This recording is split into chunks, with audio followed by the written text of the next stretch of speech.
হাজার কোটি টাকা নতুন করে হাসিনার সাথে মিটিং করেছে। ইলেকশনের আগে বড় বড় ফিগারকে এখানে অ্যাসাসিনেশন করা হবে, গুপ্ত হত্যা করা হবে। শহীদ শরীফ ওসমান হাদি, যে মানুষটা বেঁচে থাকলে হয়তো ভেঙে যেত পুরো সিস্টেম, তাই হয়তো তাকে বাঁচতে দেয়া হয়নি। একজন মানুষ পুরো রাজনৈতিক সিস্টেমকে একাই ভয় দেখাতে পারে, এটাও কি সম্ভব? শহীদ হাদি কেন আজও প্রশ্ন হয়ে এই জাতির বুকে আগুন জ্বালাচ্ছে? একবারও কি ভেবেছেন এই নির্বাচন দাঁড়িয়ে আছে কার রক্তের ওপর?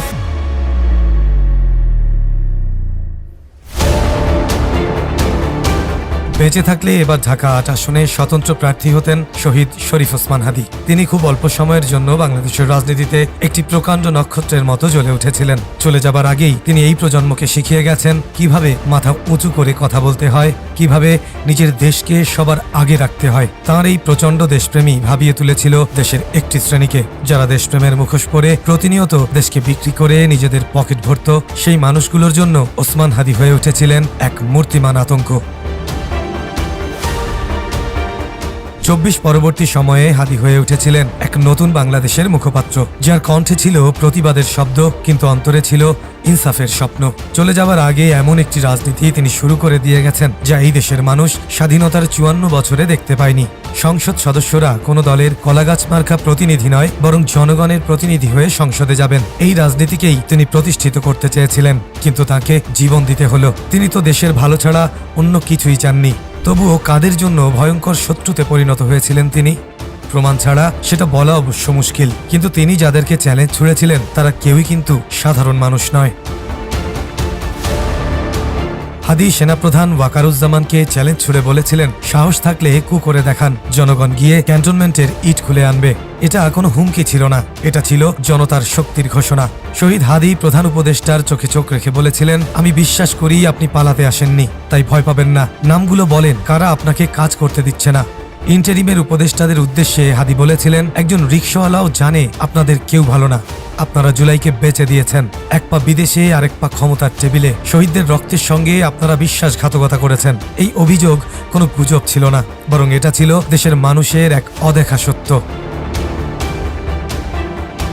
শহীদ হাদি বিএনপিকে উদ্দেশ্য করে বলেছিলেন, শহীদ জিয়ার দলকে ভারতের দাস বানাতে দেব না, কারণ স্বাধীনতা আর ক্ষমতার নামে দাসত্ব মানে শহীদের অপমান। হাদি জামায়াতে ইসলামীকে বলেছিলেন, নিজামী সাইদির জামাতকেও ভারতের দাস হতে দেব না, কারণ আদর্শের কথা বলে পরাধীনতা মেনে নেওয়া সবচেয়ে বড় ভণ্ডামি। এনসিপিকে তিনি সোজা সাপটা বলেছিলেন, তোমরা জুলাইকে নিজেদের সম্পত্তি বানিয়েছ, মনে রেখো জুলাই কোনো দলের না, জুলাই পুরো দেশের। এই কথায় তখন কেঁপে উঠেছিল অনেকের সাজানো বয়ান। হাদি ফ্যাসিস্ট আওয়ামী লীগের ক্ষেত্রেও বলেছিলেন, যারা গণহত্যায় জড়িত নয় তাদের সাথেও ইনসাফ করতে চাই, কারণ হাদির রাজনীতি প্রতিশোধের ছিল না, ছিল ন্যায় আর ইনসাফের। ঢাকা ৮ আসনে হাদি নিজের প্রতিদ্বন্দ্বী মির্জা আব্বাস আর হেলাল উদ্দিনকে ভাই বলে দোয়া চেয়েছিলেন। হাদি হেভিওয়েট রাজনীতির মিথ ভাঙতে চেয়েছিলেন, ক্ষমতা আর টাকার কাছে মাথা নত না করে সবার জন্য সমান মাঠ গড়তে চেয়েছিলেন। হাদি প্রমাণ করতে চেয়েছিলেন, সততা, ভালোবাসা, ত্যাগ আর জনগণের ভাষা বুঝতে পারলে ধনকুবের প্রার্থীকেও হারানো যায়। তিনি চেয়েছিলেন সংখ্যালঘুদের জন্য আলাদা একটি রাজনৈতিক প্ল্যাটফর্ম, যাতে কোনো দল যেন আর চাইলেই তাদের ভোট ব্যাংক বানিয়ে ব্যবহার করতে না পারে।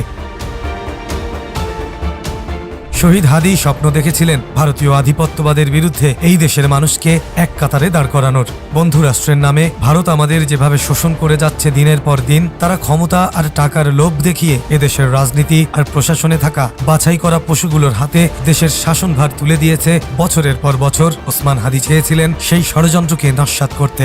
তিনি চেয়েছিলেন জুলাইয়ের শহীদদের খুনিদের বিচার, ৫৭ সেনা অফিসার হত্যার বিচার, শাপলা গণহত্যার বিচার, গুম খুনে জড়িত ডিজিএফআই এর নরপশুদের বিচার।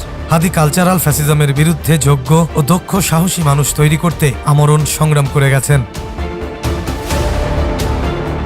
শহীদ হাদির শত্রুর তালিকা অনেক বড়, তাই বোঝা মুশকিল হাদিকে কারা হত্যা করল। তবে হাদিকে সরাতে না পারলে এই দেশে প্রথাগত রাজনীতি আর ভারতীয় দাসত্ব দুটোই যে বিপর্যস্ত হতো সেটা বোঝাই যায়। তাই যাদের অস্তিত্ব হুমকির মুখে তারাই শরীফ ওসমান হাদির মতো একজন প্রকৃত সাহসী দেশপ্রেমিককে চিরতরে সরিয়ে দিয়েছে। বোধ করি শহীদ হাদি হত্যায় দায়ীদের তালিকাটাও হয়তো অনেক লম্বা হবে।